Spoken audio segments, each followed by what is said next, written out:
The werewolf, or lycanthrope, a creature of myth and nightmare, half man, half wolf. It embodies our primal fears, stalking our darkest tales, the transformation, the hunger, the savagery. These images resonate deeply, but where did these stories originate? Why has the werewolf endured in our imagination?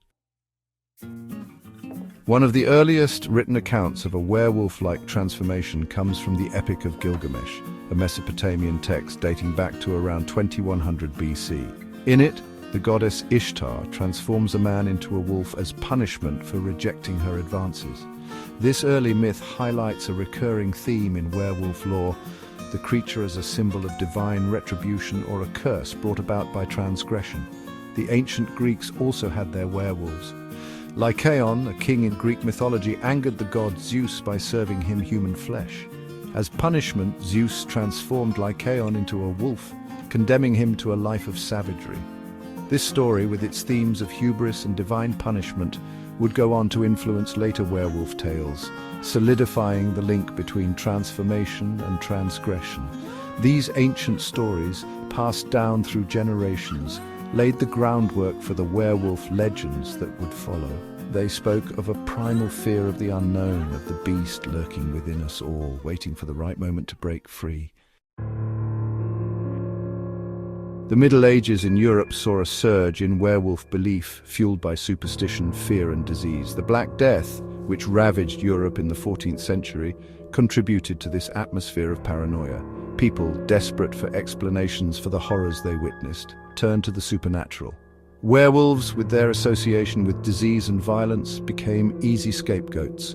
Trials for lycanthropy, the ability to shapeshift into a wolf, became increasingly common during this period.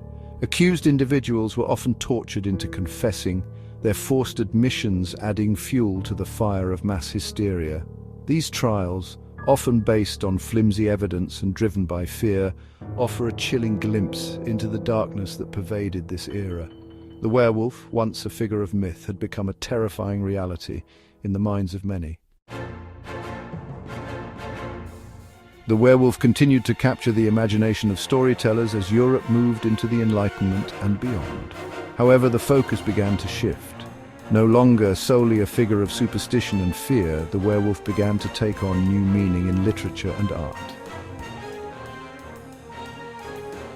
One of the most famous examples is The Werewolf of London, 1935, a film often credited with establishing many of the modern werewolf tropes, including the link between the full moon and transformation. In modern literature, authors like Angela Carter and Stephen King have explored the werewolf myth through different lenses, using the creature as a metaphor for social anxieties and exploring themes of duality, the monstrous potential that lies dormant within us all.